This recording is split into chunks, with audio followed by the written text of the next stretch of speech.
Good morning, everybody. Welcome to Asymmetric Habits. I am Jerry Hanley, owner of Viking Performance Training, and I'm here with my good friend, of course, Jonathan Pishner, owner of Apex Counseling. And we're here today to bring you another hot topic, and we'll be able to go over some strategies and hints and tips to help you improve your life by adding some small little changes to your whether it's routine, mindset, daily actions, you name it. Today's topic is the low information diet. And yes, this is the election edition. Since the time of this being live right now, we're just over a month away from the presidential election. And also, though, we can't forget very, very important parts of this is also don't argue with people over the internet because these are going to go very, very hand in hand. So to be clear, we're not here to actually like talk about the election. So for anybody who really geared up with that, sorry to disappoint you, but we are here to talk about the uh, the benefits that can be had by purposefully giving yourself a low information diet, as we've called it, and avoiding arguing again with anonymous strangers or people you know online, either way, and just really setting yourself up for a more positive, better life from there. So, what do you think, brother? So first, credit where it's due. I 100% stole the phrase "low information diet" from Tim Ferriss, who has written a few books. So thank you, Tim, for that vernacular because that has been very helpful to be able to explain in a phrase.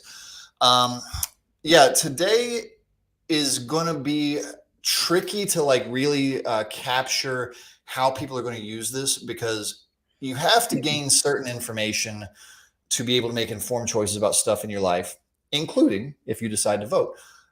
And you have to, you basically, it's not optional to come across certain information. So the question is, what deliberate habits and behaviors do you have that aren't really going well?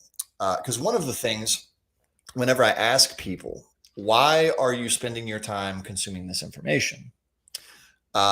They'll give me an answer that they honestly think is a good answer. And so I'm not yelling at anybody for having this answer. I am, however, going to say it's not a good answer. They'll say, well, I want to be informed, Mm-hmm. which fine. But then my next question is to what point or purpose? So if I go to the news and I read about, candidate A says this, am I consuming that because I'm undecided? Like am I still trying to figure out who I'm voting for, or what am I doing with this information? And a lot of people can't answer the second question. Like, what do you intend to do with this information? That's where people get stuck. And sadly, what happens a lot is people will consume a lot of outrage media Yeah. and they are not doing it for any usable purpose. Like I'm fine with consuming information, even information that emotionally hurts us, if there's a purpose to it. And so a lot of today's is going to be basically figuring out and helping people figure out what is your actual purpose for consuming this, and then if there's not one, maybe consider reducing how and what you are consuming information wise. I'm going to add one little piece. Like, for example, I love the term outrage media, but for example, how do you know what outrage media might be? Here is an easy test for the audience. If you stop reading it or listening to it for even a couple of days, do you notice that you actually feel better throughout your day? And if you do consume it again, do you feel angry within like 5 minutes at somebody? If the answer is yes to either one of those, there's a good chance that that was basically outrage media, outrage news. And Actually, I'll add something to that too. yeah, In preparation for this, I went to several popular news sites to just because I don't really. And I was like, let me see what they're doing these days. And so I went to several right leaning websites, several left leaning websites, and all of them had uh, headlines and links that were like, this person is awful because of this. Click to find out how. As soon as there's a link like that, I know that the purpose is not to inform me. The purpose is to make me mad enough to click the link so they can get a little extra advertising dollars. And so as soon as I see stuff like that on a website, I am immediately suspicious mm-hmm. of what is your actual agenda? Are you trying to assist me in being informed, or are you trying to make money and you know you can make money by making people mad so they click the thing? So I would characterize a lot of outrage media as anything that causes you to click something because you get pissed off about it or get fearful about it. That is probably a good marker that it is outrage media. We live in an interesting time, and this probably goes for previous generations too, where some of the things that we came up with or saw growing up or when we were younger that were initially meant to be humor or satire. Well, those things are very common, especially satire, to be reflections or commentary on what is happening in society. But I don't think we realized just how hard some of those were going to hit. Because, I mean, Idiocracy has been thrown out there as a documentary now for probably the last 10 years. But I'll admit, I actually haven't seen that one. But to me, the biggest, like the one that hits the hardest now would be, of all things, Anchorman with Will Ferrell. And just again, because like the whole premise of that is, I can't remember if it's set in the 70s. I think it's the 70s, maybe early 80s. But the whole idea is that the news was actually initially a place to report the news and simply report facts, kind of let people like come to their own conclusions in a sense. And then they realized, through the course of the movie, like, wow, if we tell people what we want them to hear, if we just tell them things to get angry or upset about, we will make all this more money because our ratings will go up. And that's like, the whole setup of the movie, basically, in terms of the newscasts themselves. And yeah, I mean, that is in essence, like I said, what the huge majority of media sites and corporations like do now.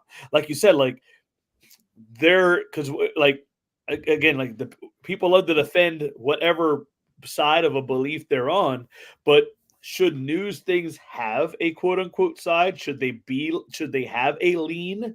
Like if you step back, no, the word news would ideally be news, or same thing like media at least encompasses more than that. But when people still say like the news itself, like it's so rare, if not even impossible, to find actual unbiased, again, either side, going like leaning either way, media sources now. So it makes gathering or like hearing information to stay informed really hard to do, even for the people who that is what they want. Because I do believe that most people that's what they want, but it's so hard to find.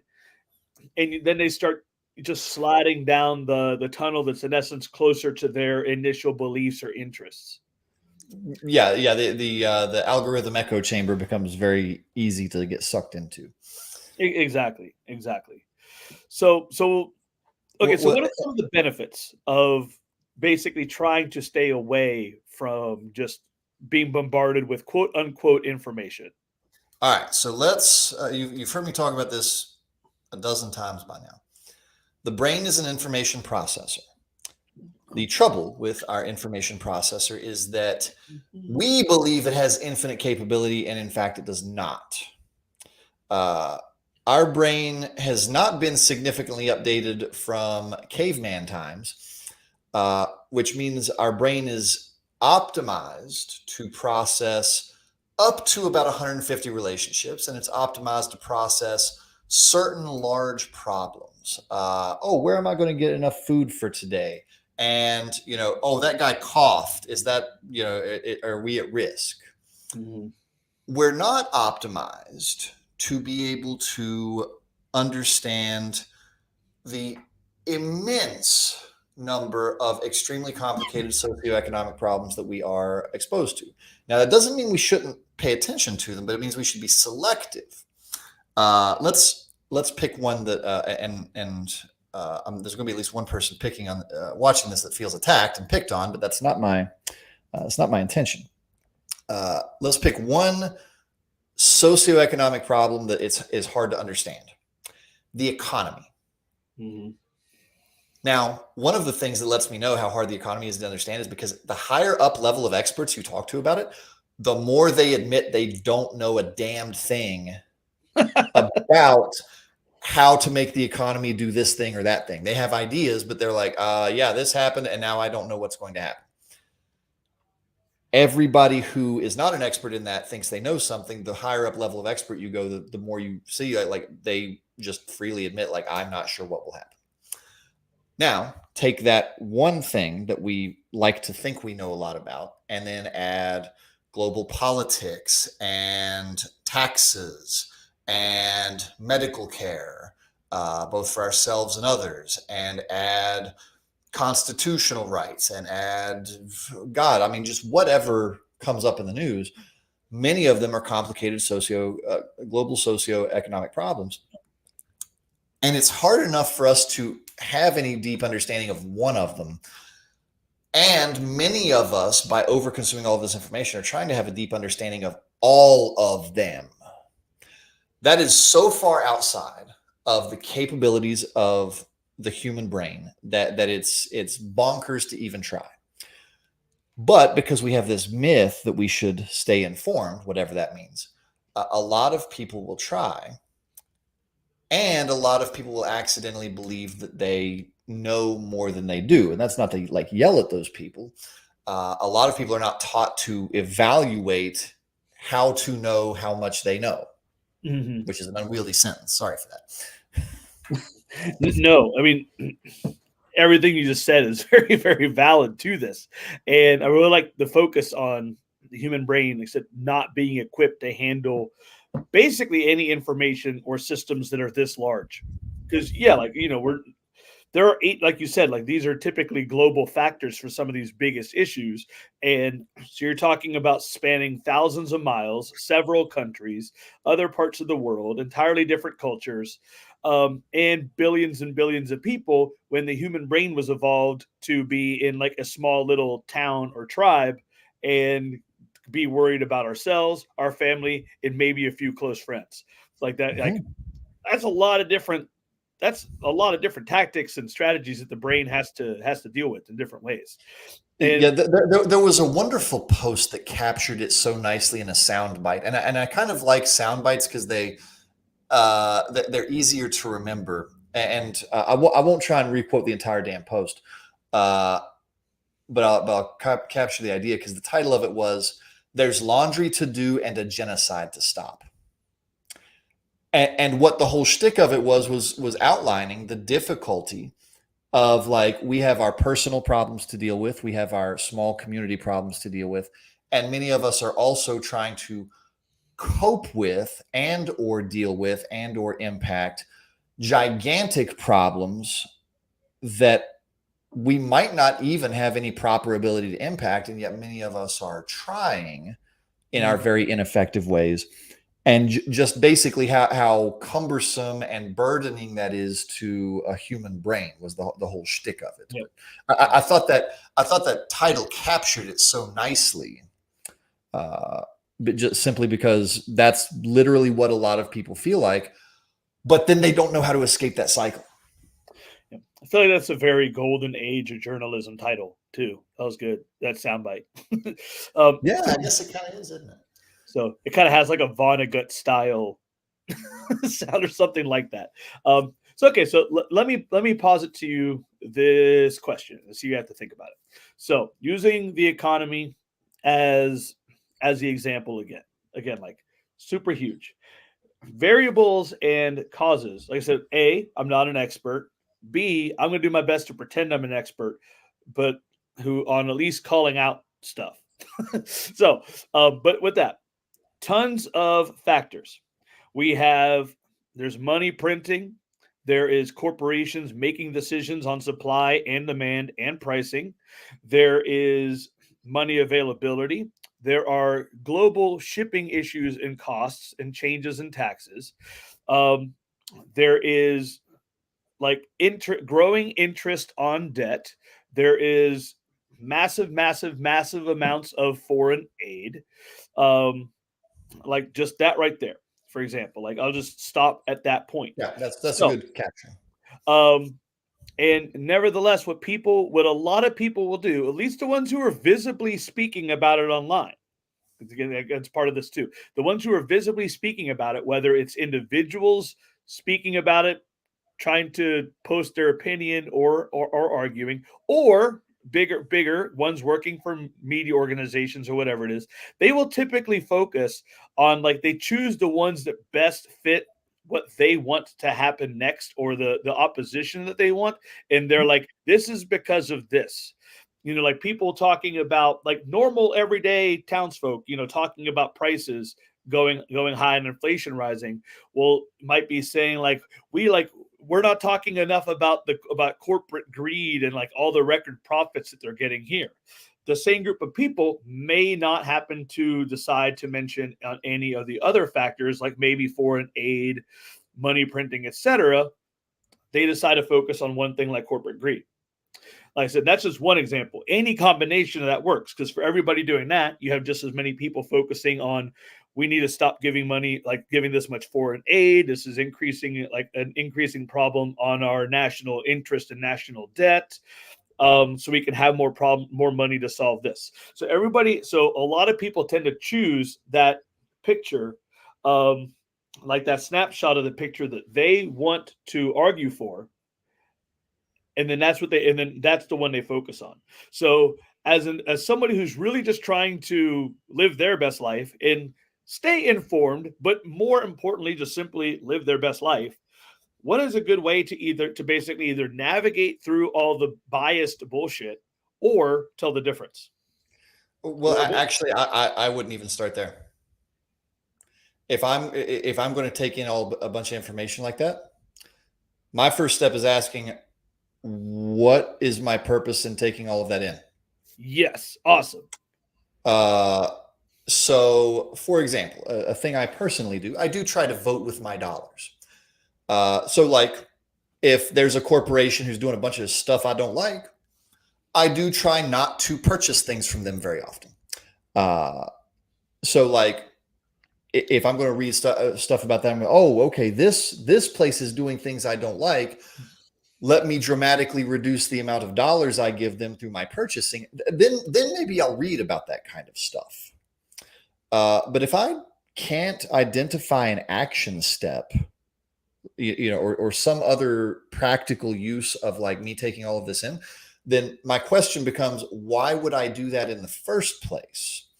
And since, like I said, personally, I vote with my dollars, I might take in a little bit of information like that if I can somehow lead it to an action step. But if I can't, then I wouldn't even be asking which source should I trust. I wouldn't even be looking for a source. Now, and just to be clear, that's the question I ask myself. That doesn't necessarily mean that has to be what listeners ask themselves, because my proposition here today is at least have a purpose for what you're doing. That's my purpose. If you come up with a different one that is somehow useful, then fine. You absolutely are not required to use mine, but I haven't heard a lot of purposes that make sense that don't lead to action items. I really like that strategy on it, because I find myself adopting a more and more, I almost don't want to know to some degree. And there's some things I keep abreast on because I'm interested in things like inflation, GDP reports, etc. Because for me, my action on that is I want to know the trend that it's going, and want to know how it's going to possibly, have an effect eventually on, like, on how much money typical, like, people may have to spend for discretionary spending, how much, like, but just as general ideas, things like that. But outside of that, like outside of the economy, for me personally, I've found that for most things, it's actually better, yeah, if I just stop paying it, like stop quote unquote paying attention. But that's actually the opposite of what it sounds like, because it doesn't mean that I'm necessarily no longer paying attention to what's happening. But yeah, I am no longer, like you're saying, looking to find out what other people are saying about it, like a lot of the other things. So like social things happening, etc. Like my socials, in essence, I keep my social perspective, or my, like, based on my immediate community or the community of people that I talk with online. which is closer, in my belief, to the sense of natural community that we humans had until like 15 years ago with AOL. And then at that point, it blew up. But so I keep it there. So rather than be worried about what's happening in California or Chicago or Denver or Palestine, like just any of the places where news comes from, I'm like, okay, I literally have nothing to do with this. Like, I'm sure something that sucks is happening. Something is probably also happening better than they're reporting. Mhm. And in none of these cases do I personally have any connection to any of this happening, but I can definitely basically fill my cup focusing on what's happening in my hometown, what's happening in my gym, in my business. How are these people doing? How are the teams that I work with at gym? How are their communities doing? How are the people that I've become friends with or regular engagers with on Facebook? How are they doing? So even though that's online, that's still a more for me. I'm looking at the support. I'm interested in the supportive community of that part, the people who are actually engaging. But anybody who else is doing that again to instead just focus on outrage and argue and try to convince people, it's like whatever. I don't care. I love the mute for 30 days button on Facebook, man. I very rarely just mute people forever, but I will. But that's a great option because if somebody's just putting too much of that out there and it's just simply a distraction and not helpful, mute for 30 days. Maybe in a month when they pop up again, it'll be back to a more pleasant relationship. Now let's pause for a moment and talk about something because we haven't got to address this yet. Because what people accidentally hear when you say, "Hey, maybe you shouldn't pay so much attention to this," they accidentally hear, "Don't care about this," which is different. Uh, the thing we have to agree on, and thus far, when I frame the question this way, nobody has disagreed. We have limited energy to spread around as far as being able to make some sort of useful impact. We can agree on that, right? Yep. Hmm. Okay. Uh, so the fact that I ignore certain things over there doesn't mean I don't care about them. It's really more of me saying, okay, I can't devote energy to that because I need this energy for these other things that I actually can impact. So, for example, I'll tell you one that's in the news right now that I will actually pursue. Since I don't watch the news or don't follow it, a day or two ago, it somehow entered my consciousness. There's this whole thing with P Diddy, the rapper, and some human trafficking stuff and something. I will end up reading about that. But the reason I will end up reading about that is because as a trauma therapist, I actually need to know information about things like human trafficking. So I'm going to be looking that up and seeing, oh, is this something new? Is there new methods people are using? Should I know about this? Is this somehow going to impact my clients? So I have actual practical purposes for gaining that information. There is, I'm sure, 19 other items in the news right now that have not yet entered my consciousness. And if they did, I'll ignore them, not because they are not important and not because I don't care, but because I don't see how I can impact those. So it would not make very much sense for me to expend my mental and emotional energy on those things that I cannot impact. Hmm. Yeah, yes. I really like that. Huge about ignoring, not meaning that you're not caring. That's very, Yeah. very big. Yeah, there are billions of charities out there. I donate to like 5 of them. I don't not care about the other ones. I don't have enough money to donate to everybody, so I've got to pick a few. Yeah. Great way to put that. And that is unfortunately like for one, it's a lot of people just think of it automatically.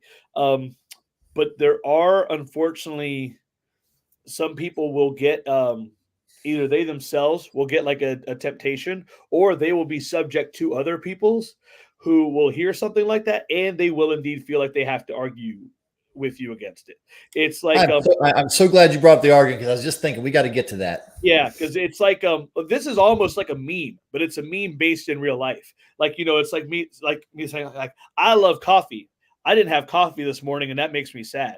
And that's all I can say. And some people out there, their instinct is to be like, "What you don't like tea? What's the matter with tea, huh? Or how could like what's wrong with this? Like, and I, said nothing about those things. But some people have that type of switch of like switch, or it's almost like, I mean, like a fuse, just that they have that short fuse Mhm. to it. So actually, yeah. So I want to add one more thing to kind of what we were talking about, and then we'll definitely get into the. Well, actually, no. This is a segue to the arguing. This is going to be one. Okay, so what I have found actually, and this is honestly just in the last couple of months that I've found and started doing this, and I'm not going to say that it was purposely for this effect, but I've noticed it and enjoyed it. Is like you mentioned about the P Diddy thing. You're a therapist. This actually has meaning to you. For me, I see a lot of that in like local or community news, sometimes even national news, though, that involves like school, like some forms of public school or school choice, like just school in general, or especially school athletics, whether it's health or just a decision made by the local school board, et cetera, just school stuff like that. And again, not because I'm involved with the school system, but because a lot of my clients are as youth athletes, and we do work with some other schools. So even if Mhm. it's not involving them, there's typically enough cross reference in the community with it.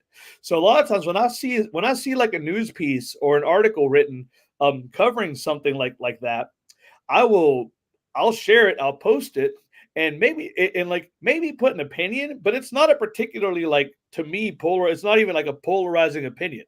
It's just simply like more of a remark or an observation. Sometimes I don't even do that. It's literally just popcorn emojis, something like that, and people will almost, I think, because I am a hub now, I am a hub of some community athletic parents or other people just with similar interests who maybe are not even in the local community. They will post it, and they will do the commenting and engaging. And it's really cool to me to see how much of it is actual discourse versus how much of it is people trying to fight in an argument. Mhm. And there are both, but I'll see it like there's a lot when it's just like that, literally just posting this here, but not trying to guide the conversation myself immediately. People will actually talk about it, but every once in a while, someone will get on there literally just to fight with somebody else. Like you can see it happen. Mhm. And And this is a good, because what I would say to a lot of these people is, what's your purpose in putting these comments up? What's your purpose in like engaging with this? Because if the purpose is to change somebody's mind, I mean, I guess good luck. I don't know that I've changed a lot of people's minds on the internet, but maybe. But a lot of people comment and they just like scream at each other on the internet, and it's the same thing. I've never gotten to actually ask anybody about this one, but if I said, "What's your purpose? Why are you doing this right now?" Would there be an actual achievable purpose? Because if you're trying to tell somebody they're wrong and educate them, I mean, that forum is a very ineffective way to do it generally. And so a lot of people expend tons of time, mental energy, and emotional energy getting mad about like this argument they're in. But then I'm wondering if they even have a reason for being in it. Like, what's their goal? the only one I can think of, and it's not a good one at all, but the only one that I can actually think of at all is a feeling of winning or superiority. Like I will beat you, but can show you my opinion is better. Like when it comes to the argument side, like I have no other than that, I can't think of anything. Because like you said, like when the only times I've seen people, I'm not going to go as far as saying opinion changed, because really the best, correct me if you have different opinion here. I feel like the best way to actually quote unquote affect someone's opinion is to open it, but you never change it, is what I feel like. But if someone has an opinion and you're able to just have a discourse about it, talk about it, and in essence just open their mind to what you're saying or something else, then they'll be like, oh wow, like I never thought about it that way. And maybe they'll look into it more, maybe they'll just think about it. I don't think I've ever heard somebody go like, I was completely wrong, you're right. Like, I mean, I probably have, but it's super small chances of that. But Mhm. in discourse, you can get people to say it like actually, give what it's a mutual respect thing. Like these things help each other by giving someone mutual respect of having a conversation about opinions or whatever information. Then they realize that you have respect for, like, it's mutual, and you actually give the other person saying some credence and some value. Even like, okay, even if I don't agree with it, that's your perspective, and that's cool. Or you might think about it a little bit more. But as soon as the emotional fighting comes out, as soon as that arguing comes out, like, everybody just digs in deep. It's the internet. Nobody's gonna change their mind or run away cowering because it's the Mhm. internet. It's like, Yeah, well, and that's actually, that's the question I would ask. And notice I'm asking a lot of questions. I'm not actually telling people what to do. Is, if somebody said, "Oh, I want to try and open this person's mind," I would probably say, "Okay, does this seem like a person whose mind is able to be opened?" And in which case, if it is, then sure, maybe try it. Or some people might throw that stuff up to, maybe open the minds of other people other than the person they're responding to. And if that was their goal and that seemed achievable, I'd probably be like, okay, maybe spend your time on that and decide how much time you want to spend on it. So what you're saying is right, because that might be an achievable goal. I would just encourage people to think through, like, okay, that's maybe achievable. Here's the amount of time and energy you're going to spend on it. Is that a good trade for the chance of opening this person's mind? If the answer is yes, then maybe so. A lot of people just get way too ready to spend extra time and energy that is not going to go anywhere. yes. If it's okay to tell the story, there's actually only been one time I've ever put any time and effort into saying that somebody was incorrect on the internet, and that was actually between us. Okay, yeah. And to tell the story briefly, like, you made a remark and it was about somebody who was a potentially traumatized person, and it was just incorrect. And I said, "Oh, okay, well, I better respond to this." And for the listening audience, basically, what I ended up doing was I said, I wrote it out, but I also then loaded up a text and said, "Hey, I'm about to comment to your thing publicly because I think you're really wrong. I'm not trying to come at you. Call me if you want to talk." And so then I posted my public disagreement. And my reasoning behind that, I'm not even sure if I told you this part, but just so the listening audience gets an idea of, like, here's how I think through what's my purpose in doing stuff. I was like, well, okay, I'm a trauma therapist. One of my business partners has accidentally said something incorrect about trauma. I'm seen to be in business with this person, so I got to actually, like, publicly state my opinion about that. And then after we talked, I mean, like, it was perfectly fine, and you were fine to be educated about how some trauma stuff works, and it was all fine. Yeah, But I don't need that's probably the only time I have ever spent well, 10 minutes writing a comment on the internet, like, ever. It's fun. Yeah, like, I forgot all about that. I don't remember the details, but I definitely remember that. And yeah, like, the part I do remember is, like you're saying, like, whatever this person had done or said that seems so weird to me, I had definitely not even remotely considered that it might be a trauma response. And it seemed like one of those things where, like, if this had been like, if this had been like a more like flat line decision or something like that, like this, so I wish I don't remember the details. If you want to know, I'll tell you. It's the dude who was on the front of the Nirvana album as a baby Oh, naked. yeah, that's it. And, Wow. Yes. and he does the reenacting, and you didn't realize that reenacting is a standard trauma response. Yeah, there we go. Okay. Yes. Yeah, yeah. So, well, we can go over this for 10 minutes, but I do remember that now. Yeah, like, I had no clue. It definitely seemed like, again, without that background, it definitely seemed like a lot of people would be like, well, I know a lot of people were, because they were saying it too. Yeah. Oh, like, what's this person? Like, this person's being terrible. Like, it's, yeah. I don't want to take over, like, what we have, the time we have left with just going deeper into that, but I forgot all about that. Yeah. That was a good one. And that was a great example of it. Yeah, and my evaluation was like, okay, well, this is a person that I know, and I know he knows that I know about this stuff, so I think he's convincible. So, like, I'll go ahead and expend my time and energy on this. But you and I know, like, 700 other people who's like, man, if I'd have bothered with that, it wouldn't have gone anywhere. So I don't know, should I really even bother with this? Funny too, a lot of people online, if they do start trying to that, like, if they do post something either to you or someone else in an apparent like confrontational style or oppositional style, an aggressive oppositional style, something like that. A lot of times, as soon as they find out that you're not in it, they'll stop. And I feel like that's a big sign of it too. Like, I have a lot of people do that actually, especially when I do comment on bigger news articles, because a lot of times, again, like I won't comment like I won't comment like an aggressive opinion I have because I don't.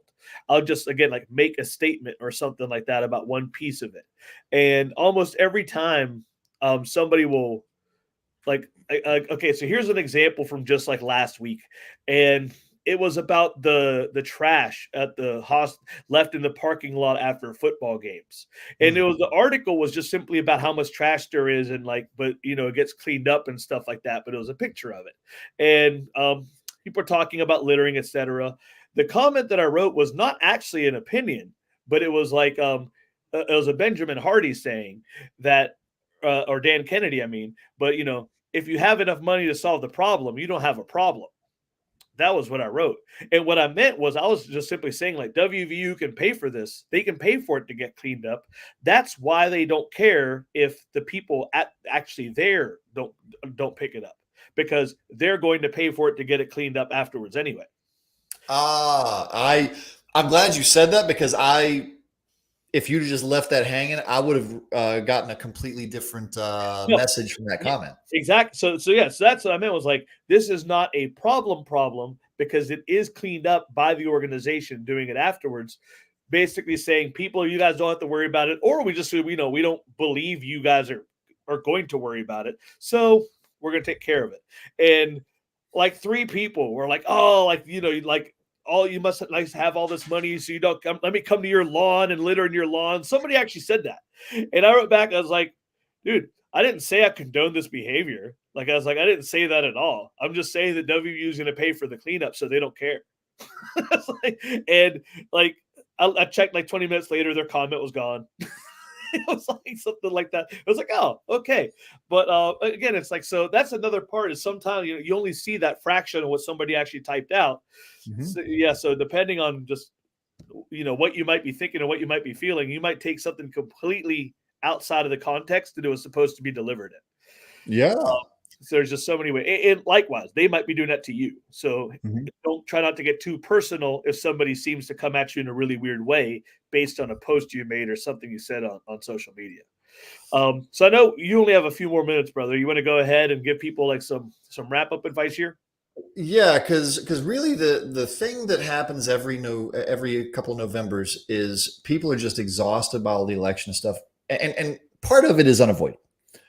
Part of it is people are accidentally misallocating emotional and mental energy and time and making a few different choices. I mean, it won't fix everything and it won't make you feel like, just amazing through it, but you conserve a lot of energy and you can then expend that energy on much more useful things than just scrolling endlessly through your phone and then feeling bad afterwards. So the whole point of this is not don't be informed. The whole point of this is not don't watch the news. The whole point of this is not don't talk to people online. The whole point of this is at least have a reason for why you're doing it. Because if you're going to expend that mental and emotional energy and you're going to expend that time, you want it to be for some useful reason instead of just like our cultural myth that being informed somehow makes us superior.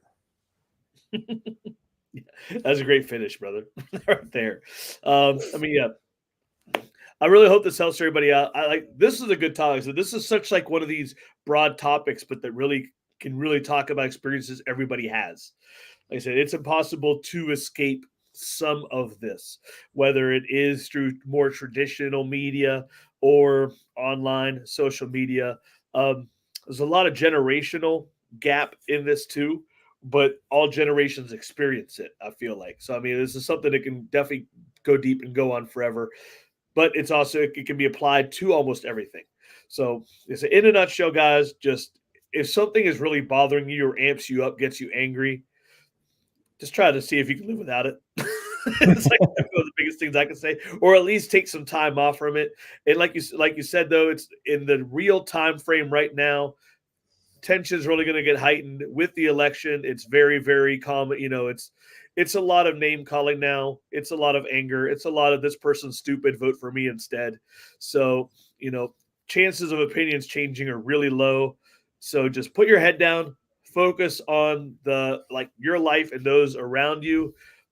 Go vote for whoever it is you're going to vote for. Don't pick a fight on it because it's not worth it, and nobody's changing their mind.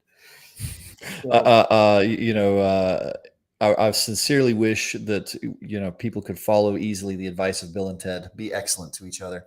Yes, be excellent, dudes. All right, I'll see you guys. See y'all.